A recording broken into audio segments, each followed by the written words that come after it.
people will forget what you said, they'll forget what you did, but they'll never forget how you made them feel. Right. So I wouldn't have wanted to exit without telling people it's okay. You know, don't let this happen to you. Make better use of your life. Do something now. Right. You don't have to know what it is. You don't have to know how to do it.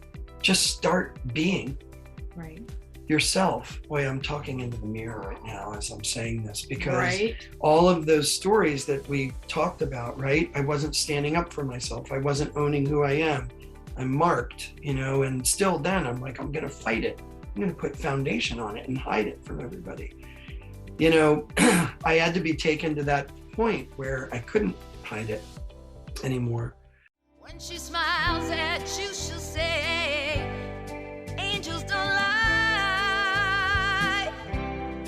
Angels don't lie. Angels don't lie.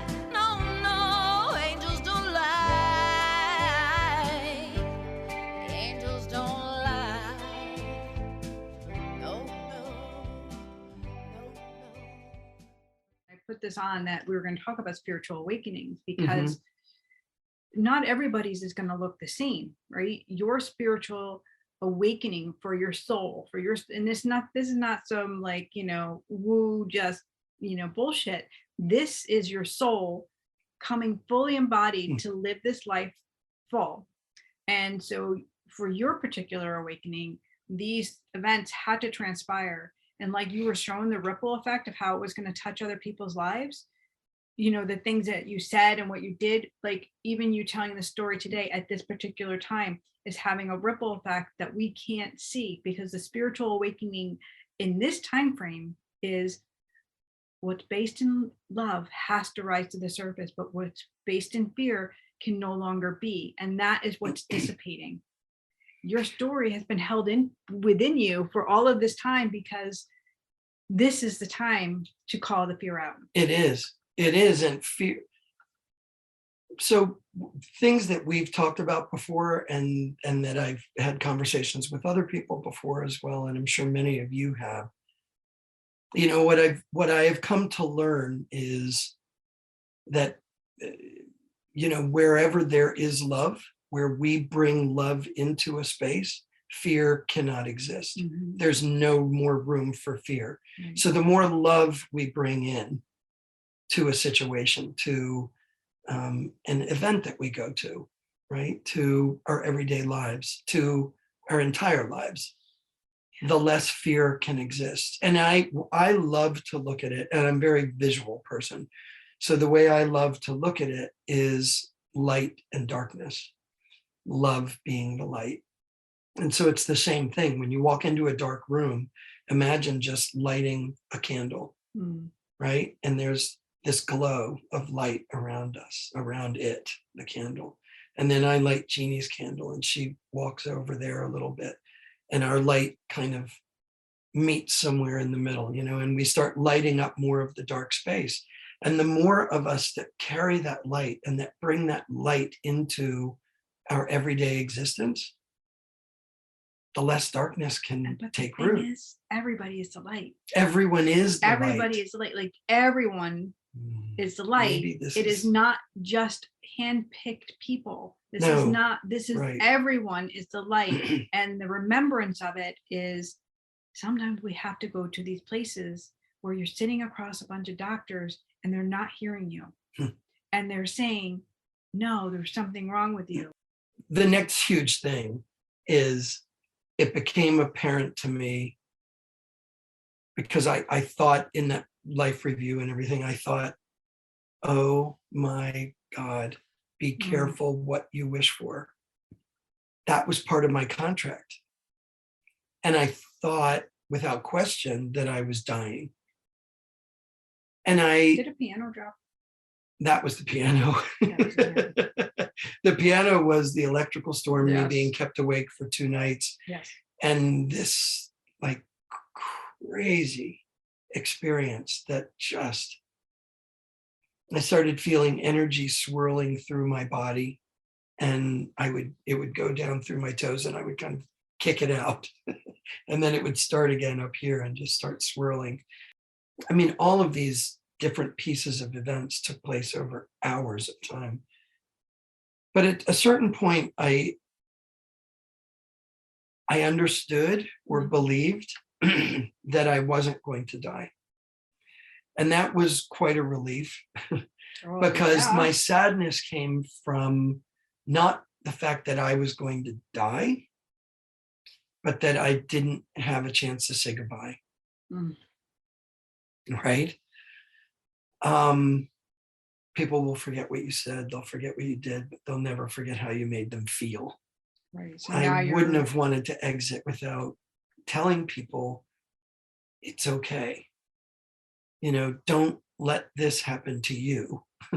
Make better use of your life. Do something now. right. You don't have to know what it is. You don't have to know how to do it. Just start being Right. yourself. Boy, I'm talking into the mirror right now as I'm saying this, because Right. all of those stories that we talked about, right? I wasn't standing up for myself. I wasn't owning who I am. I'm marked, and still then I'm like, I'm going to fight it. I'm going to put foundation on it and hide it from everybody. I had to be taken to that point where I couldn't hide it anymore. But whenever it was through the course of the 2 nights that it became clear to me that I was not going to die, everything shifted. I don't know if I had to reach that place where I needed one last, we're given life, and that one last cry out into the darkness to say, I am here, I'm alive, I am yours, take me and do what you want with me. Right. And I basically did that. And I remember I had a silent, what I call the silent scream. I just opened my mouth and released pain, sadness, all of it through this silent scream that went on for 15 minutes. And not just sadness for me, sadness for our world, for how we collectively got to this place. And maybe it was that shift, that final shift where everything changed.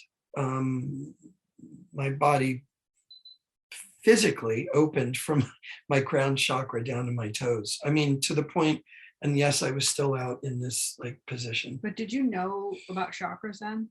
No. Yeah. I didn't know nothing. Yeah. So from his head to his toes, he didn't know that he had these energy centers. He just was fully aware that this energy was just coursing rushing through me. I was looking at my hands when I would pull my arm back in, and I felt like I could see light coming out of them. And I don't know if it was light or just a sense of energy, the energy that I was feeling. But in any case, I opened up literally, and I looked down to see if I truly had physically opened up, just felt unzipped. Mm. And when I looked down, obviously nothing was open. It was a spiritual opening. And I felt something, and we've discussed this before. It wasn't an entity or something. I felt something leave me, and then it returned almost instantly. And it took about 3 hours to stretch back into my body. I felt like a wetsuit. Mm. Whatever that was. And I've had, some work done over the years, and we've kind of labeled it a little bit, right? Spiritual surgery, Mm-hmm. that it was a cleansing and kind of a renewal. And what I was left with, because the details go on and on and on, for the 2 nights experience. But what I was left with on that, I guess, second morning, when I just got up out of bed, right before sunrise. And I was very in tune with Mother Nature, very in tune with, the systems that just will always be here well after we're gone, all of us. And I was left with this energy inside me, this light. I knew it was the light.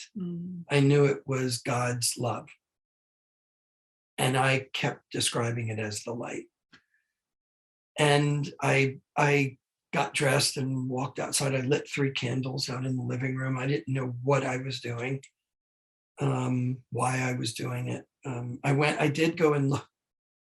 I have to share this part. I looked in the mirror in the bathroom. I had tears streaming down my face, but they were tears of joy and awe and euphoria. I had to look in the mirror because I just said, when this is over, when this transformation is over, is it still going to be me? And that's the honest, just, I guess there was a piece of vanity still there or whatever, but I didn't want to freak anybody out. I didn't want whatever. Right. Like you were turning into some other guy. Exactly. But everybody saw it. Everybody. They saw energy. Everybody. I went out on the street, sunrise, barely sunrise. And I'll never forget him. Everybody was just beautiful. I was seeing auras. I could see their light shining from them. This man walking down the street, and he had a janitor's uniform on. And I didn't feel like I was walking on the ground. I literally felt like I was walking on air. I was vibrating at such a high level that I just didn't know how to contain it. And I wanted to go over across the street and hug this guy. He had the most beautiful smile from across the street and just looked over at me and just kind of followed me down the street, as I started walking. I don't know what he was seeing, but what I was seeing was just auric field and beauty and love and colors. And you guys, that's who every single one of us is. Every single one of us is a spark of the divine. So fascinating. So your near-death heaven. experience, and I just want to explain this spiritual awakening that it looks different for a lot of people. And it can be a near-death experience. And your near-death experience isn't that you left your physical body, but you were here present during the entire thing and witnessing the death of the ego, witnessing Completely. like all of the review, everything. I had a really hard time talking about it after it happened because I didn't want to use me. I didn't want it to be about me because I knew it wasn't about me. Right. Like when you saw the janitor, you knew you were connected to him. Yeah. And when you were seeing the sun, you knew the sun was connected. I didn't feel special. I don't know how to describe it other than I didn't want it to be about me. It was all just in union, right? It was, right.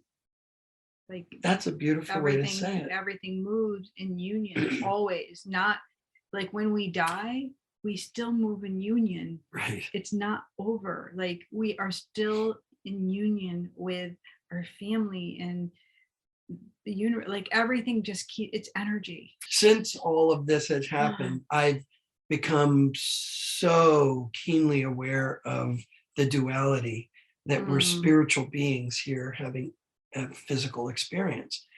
It is a union of our spiritual. It is, and remember, bring them together. How do we function, as a physical human here in this physical, dense, gravitational world, but as an energetic, spiritual light body? And that was kind of the duality that I was experiencing. Excuse me, and that lasted for 4 weeks. I was, what I like to say now about that 4-week period after this event happened, is that I was gifted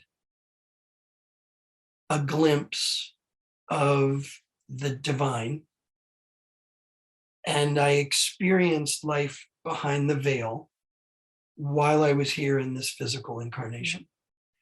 And I now know that now is my time to tell this story, because what I was experiencing for those 4 weeks was nothing short of heaven on earth.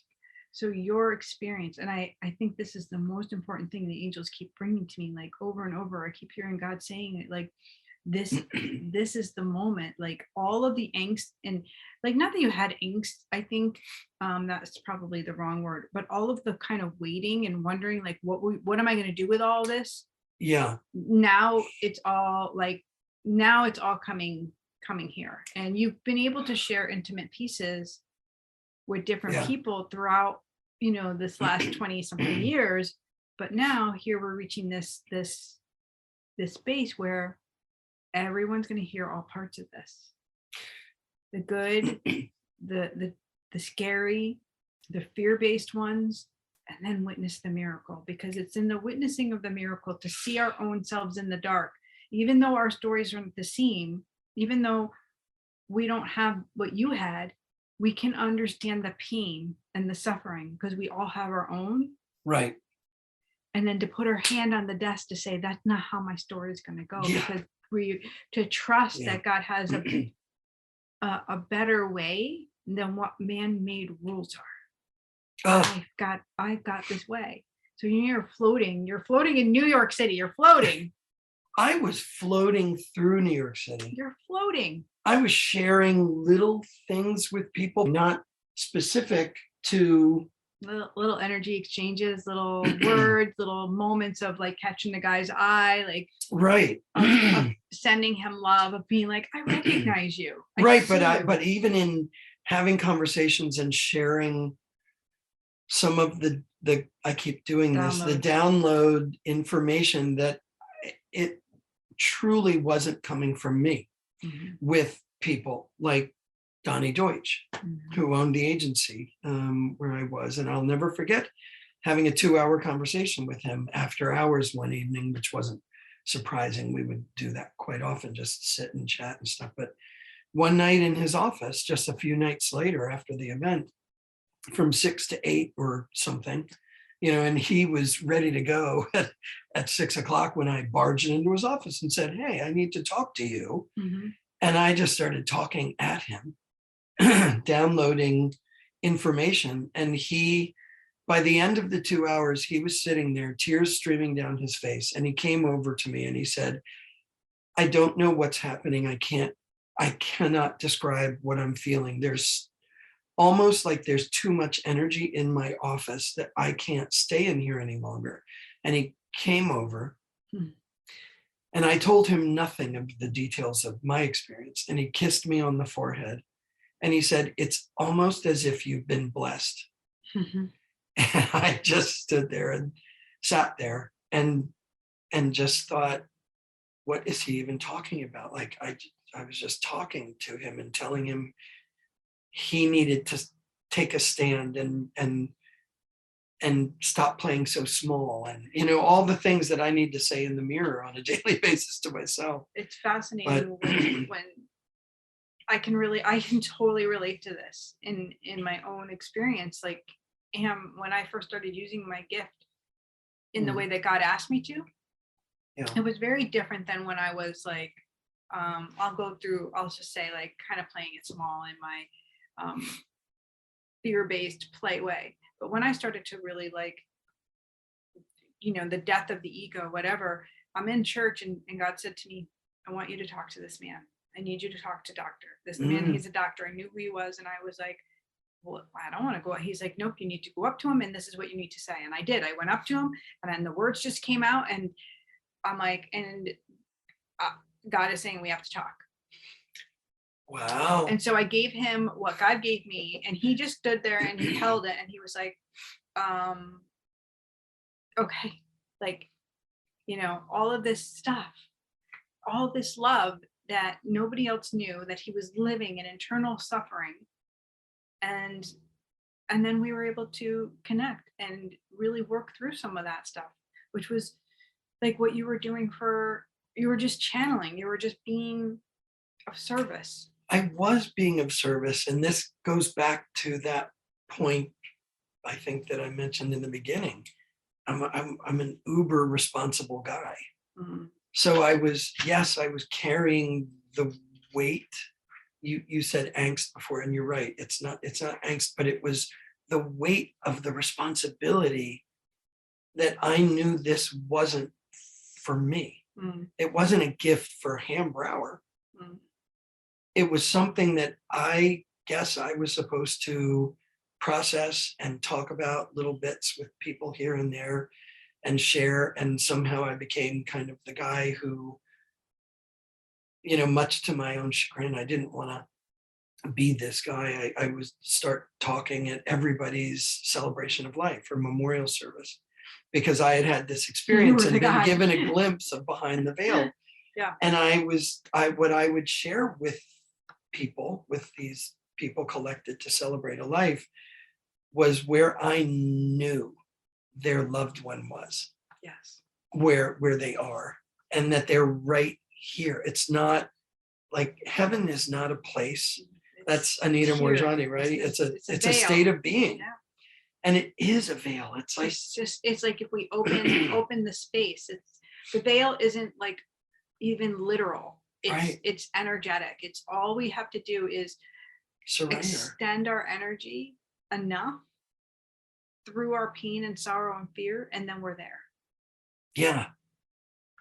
So Yeah. let's circle back so we can kind of let people on their day. But Okay. after you were sitting there and they were like, your doctors you were telling them all this euphoric stuff, you were like sharing, like, I'm walking on sunshine. Right. I'm walking on sunshine, guys. And they're like, conspiracy, like, who's telling you, like Right. what's happening? They were not happy. They were not happy. And I understood in that moment how rooted in the material world they are. Mm-hmm. And that for the most part, I think people who are in that place are just trying their best. They know what they Right. know. They're I mean, think about all of the schooling and all of the training and all of the logic that a doctor has to rely on. Yep. And so this is kind of like, wait, something that's totally on the outside, that's miracle related, that's like, wait, I have to question this because all of my sources have been from books, from study, from science. And now you're saying something that is outside of science. Right. And the big but here, mhm. the big but is that not only did I feel as though I had downloaded information that would back up and validate my experience that I was trying to communicate with them, Mhm. but I was able to show them through the energy that I was feeling and that I immediately started playing with, physical things that I was Right. capable of doing, so that they would not have any recourse really to not believe that something miraculous had happened. And so what did they think when you started moving pens on the desk? I did. I was moving things, telekinesis. I was healing, of course. I healed the one on my nose. See, there's nothing there. I asked them to measure it to the millimeter because I said, I don't know how long it will take me, but it only took 6 days. And they kept asking me, what are you putting on that? What are you doing when you go home? And I said, I told you, and I'll show you again, my finger, putting my finger like right here. I was just healing it. Anyway, they chose fear and skepticism and persecution. 4 weeks of going through rigorous testing and brain scans and CAT scans and full body gallium scans and blood tests and 6 different psychiatrists and they found nothing. And they couldn't explain. And every one of the psychiatrists that they brought in, including a guy, I won't use names, from Germany, who was apparently very high up in kind of consciousness understanding, consciousness research. They all came to the same conclusion. They said, we've almost never had a more fascinating conversation with someone, and there is no downside. They kept saying, like, is he bipolar or is something, he's euphoric and blissed out. Is he going to crash? Is he going to commit suicide? Blah, blah, blah, the whole thing. And all 6 of the psychiatrists said no. Like, one of them actually said, I don't know I can't tell you what happened to him, but I want some of that. Mm-hmm. And so it was very interesting. And when I think at that moment, I realized I'm not meant to convince anybody of anything. I'm not meant to try to educate them on something that I don't fully understand. I'm just meant to live it. And that's when it became clear to me that it's not who we know or what we have that matters. It's what we do with whatever it is that we've got. Oh my God, I love that. That matters. That is what matters. And it's yeah. Are we going to lean in? Are we going to hug? Are we going to forgive easily? Are we going to accept that somebody might feel something, but it has nothing to do with you? Are we going to look past what the logic has told us? Right. Hamilton. And do we have one more minute or two? One. That's it. You're done. There are no rules here. Everyone knows that's hard for me to right. be concise. But I think, I guess I have to tell this last part of the story with those doctors. Mm-hmm. Because at the end of the 4 weeks, what they wanted me to do so badly was to come into the hospital and do a spinal tap. And mind you, all of this was going on. I'm living behind the veil. It's heaven on earth. I'm still being given a glimpse of everybody's auras. My life was so different.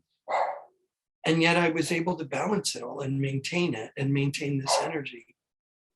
And they wanted me to come into the hospital and do the spinal tap because they were afraid, fear, that my meningitis had come back from the year before, and that it had escaped my meninges, the membrane around your brain, and maybe leaked into my brain and was giving me kind of delusions of grandeur or some kind of spiritual thing. And I said, okay, if that's the case, how did I heal this? How did I move the pen?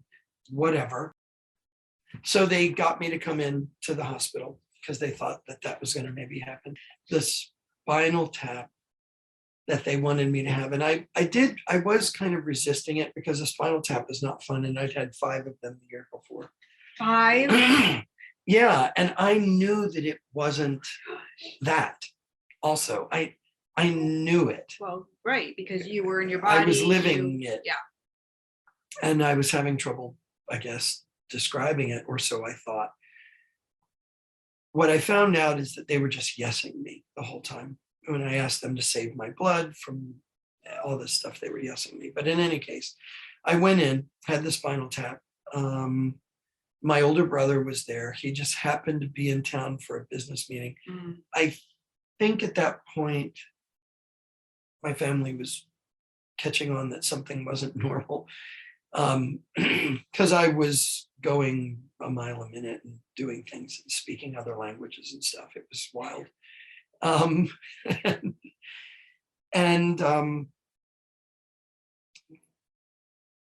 They came in and gave us the results an hour later into the room. My brother and I were sitting there. And the results of the spinal tap were negative. There was no titer found. They looked for white blood cells in the spinal fluid, and there was nothing. And I just kind of, in a little bit of snarky, I was like, really? I could have told you that.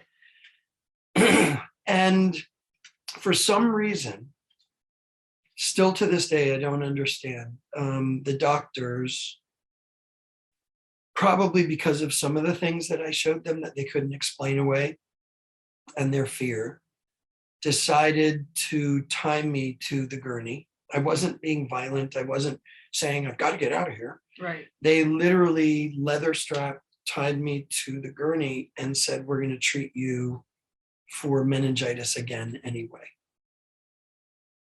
And I disagreed with them politely. I mean, there's nothing about me that's violent. I couldn't even Right. hit her harder than that. Ow. Right? There was no need for them to tie me down. It was very surreal. And they immediately, which was a big clue to me, I didn't even know what these medications were. They decided to shut me down, shut that part down. And they gave me lithium and thorazine. Really? Which I don't know if anybody out there knows what they are, but apparently they're major psychiatric drugs Yes. that dumb people down. And Right. and it happens pretty instantly. They had a lot of trouble getting me to take it, even though I was tied down, because I was just like, what? I don't understand. And there was a lot going on that I didn't understand, including the fact that they being the doctors, had called my parents, who were up in Maine at the time, and told them what was going on, including telling them for the first time that I was HIV positive. So you hadn't even No. been able to get to your family. No. And now they cross this line, which is so against the law now. It is, and I would imagine it was then, but I never went down any of those roads because I was still up here, even in my medicated fog at that point. But they started treating me with chemotherapy again for something that they had just told me a half an hour prior That you don't have. that I didn't have, because they couldn't explain it. And so there was a tiny little piece of me that felt defeated, only in that I realized I had talked to the wrong people. That's who, was kind of managing my care at the time. I thought they would be interested. I thought they would be scientific researchers wanting to know, right? You had just said, wanting to understand something that they hadn't been taught before, that they'd never seen. They were threatened or whatever. So how long did you have to stay there? Did you? I was in that hospital for about 6 days. The first night they had a little man, little old man in there. And I looked at him and said, I can't believe I know this, but I know why you're here sitting in the room. I was on suicide watch, even though I was tied to a gurney, which was just amazing to me. I think I do know why they tied me. When I was on the gurney in the hallway waiting for the room, there was a woman next to me. She was 98 years old. Her name was Susan. That's all I ever got. And we were literally side by side, right, gurney to gurney. And she was just begging for water. She had been in the hallway for apparently 3 or 4 hours. I was only there for an hour or so. And she just, we started talking, and I started sharing with her. She was the first person, really the first person that I had started sharing what I had been gifted, and that she knew where she was headed, that this was probably going to be her last hospital stay. And I told her about it. And I shared with her that there is absolutely nothing to be afraid of. As a matter of fact, it's a sea. It's not even a sea. That's finite. It's an infinitesimal sea of love and peace that we cannot even begin to describe. Even saying those words I resist saying them because it limits it so much. It's a love that we don't have here. And I almost hesitate to say that, because I guess all of us can access it, but Right. It is so powerful and so unconditional and so all-encompassing that I'm not so sure that our physical body is designed to be able to contain that for much longer than a few hours. And somehow I was able to do it for not me, I was gifted the experience of holding it for 4 weeks. And I've talked to many people about it since then, including Joe Dispenza, who studies this kind of thing and And you, brainwave Anita, activity. did you talk to Anita? Anita Morjani? Morjani, yeah, who wrote the book Dying to Be Me. She had one of the most incredible death experiences, and Yes. the messaging that she brings back and the level of responsibility that she felt that she needed to tell her story. Very similar to how I have felt. I was just not called to do it completely yet until now. And it became so clear to me. I called Jeannie a few weeks ago. It was again, that same thing that drew me into Grace Church that day. It was a calling. And it was a calling. I just knew why. Now it made so much sense why I've not shared the whole story until now, because now's the time. So now, as you stand up for health, which Yeah. is, by the way, his company, his nonprofit, and you laid there, you shared this with this 98-year-old woman, and then you knew the man in your room, why he was there. And when you were able to get out, did you stop taking that medication? Was it? I did. I then went home for a few days in New York City to my apartment, and my family, who then knew everything, then they could kick in and give their gift of love that they couldn't believe, that they hadn't been a part of until then. They kicked in big time, and they flew me up to Maine, where my parents were on this little island. And I went up there to continue treatment, and they got me there, and we talked to our family doctor up there, who's known me forever and whom I trust. And I told him the whole story. And I said to him, I do not need to be on lithium and Thorazine. And would he help me start weaning off of it? Because he recognized immediately that I didn't need to be. And he said, I will. And I asked him, I said, if there's anything that happens, anything that I'm not aware of, or that whatever that you are aware of, put me right back on it if you think I need to be. And he said, okay. And within, I don't remember, a week, you have to wean off of it. Within a week, I was off of both. And they still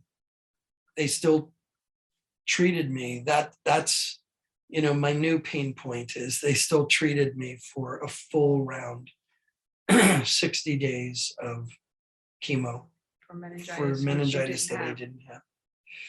No. And that took a big toll. But, through all of that, I guess that was the rock bottom. Let's drag him through the gravel a little bit. And, I guess we're only, what is it? The stronger, carry the bigger weight. I don't know. You had your family's help. I had my family. You had love. That was a weight off of me. I have to say, God has a great plan, and, he still wanted you to involve your family. And so all roads led to your family had to find out. Yes. And if it had to happen like this, knowing God knows all, that you're going to be fine, that you're going to have to just bear a little bit more burden, but you're going to be okay. Right. Now your family knows. And now you can unburden that sorrow and that holding it together. And that came out in a big way. I'm sure it did. A big way. And it was just so interesting, since we're telling the whole story. When the doctors unblinded my study, because it was a double-blind placebo-controlled study and everything, they were equally surprised as they were when I did not have meningitis. They were equally surprised that I was not on the medication. So I was on placebo. So there was no explanation for what could have caused this. And I said, there it is, I So you had a surrendered to it. miraculous healing. I did. Right? You you were healed. You were healed of AIDS. Yeah, I did. I was. And then I knew that the responsibility that I now carried was, what do I do with all that? Right. And that's what started leading me on my zigzagging journey to my purpose. And I love that my nonprofit came out of that, which is called Stand Up for Health, which, right, it comes, like, I just turned inside out the pain of that process that I went through, and I turned it into my passion and my purpose. Right. I transmuted the misery of illness into my mission to shine the light and simply live by example, share my story so that it might illuminate the path for others who are walking in the darkness and fear. And maybe that'll make it easier for them. You were hopefully. dragged through like many cycles of fear-based medical treatments, experiences, all while trying to hold it together, a piece for yourself. And then it all unveils to where you're like left completely like naked and wide open, like kind of just like bearing it all. Bearing it all. And now what's so interesting, I don't just educate people about, the very simple things we can all do to live a healthier life and optimize our physiology, because it's pretty simple, really. But I educate doctors too. Every doctor I come into contact with, every health professional. And I just share the power of nutrition and the power of detoxing our bodies through God's pharmacy, Pharmacy, through plants and fruit, veggies, and berries, and the micronutrition and antioxidants.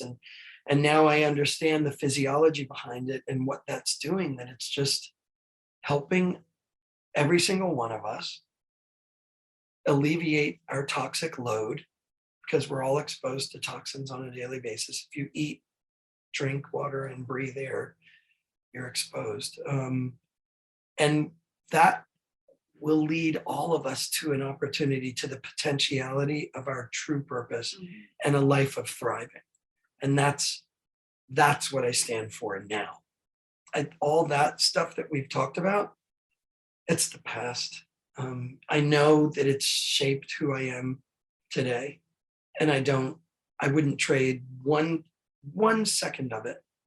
Maybe the tying down of the gurney part, that I wasn't really into that.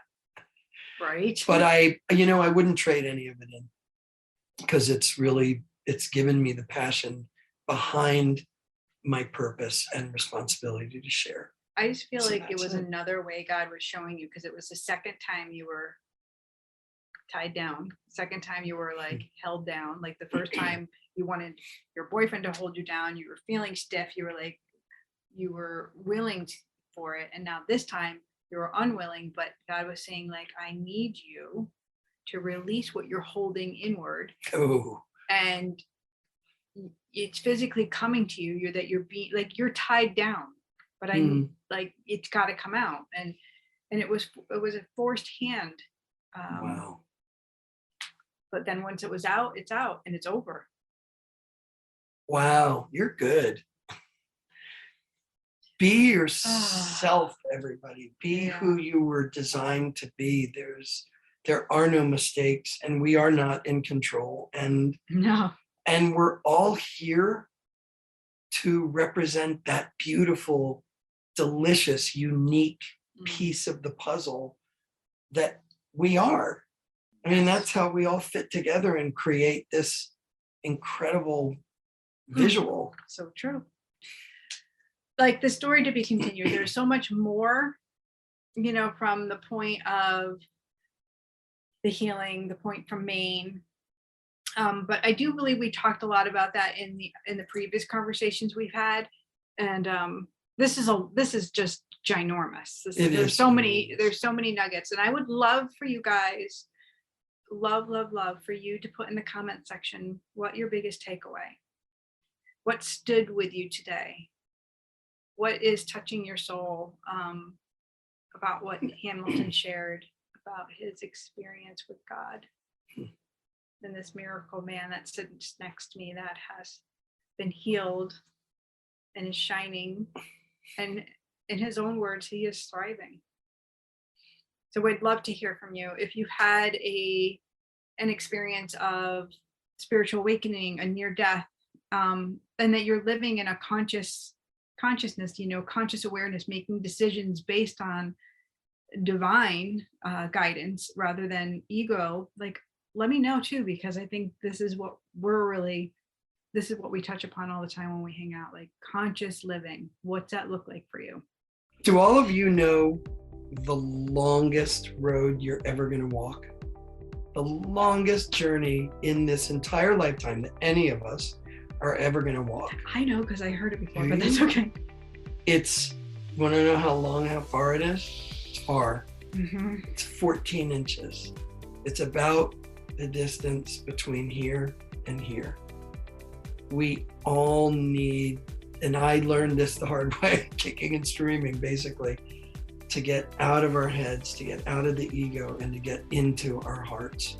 And it's like the veil. It's as simple as just opening up and asking and surrendering and accepting. And that's it. That's beautiful. And if you want to find Hamilton, he's on Ham Brower on Facebook and on Instagram. Instagram is, untethered. Untethered. Untethered.ham, I think it is. Yeah. But we'll put everything in the show notes when this podcast comes out, just so you guys can have all of his links. You can look up Stand Up for Health if you're interested. And I thank you, my friend. I thank you for being here, for opening the storybook with me. Thank you for giving me the space, honestly.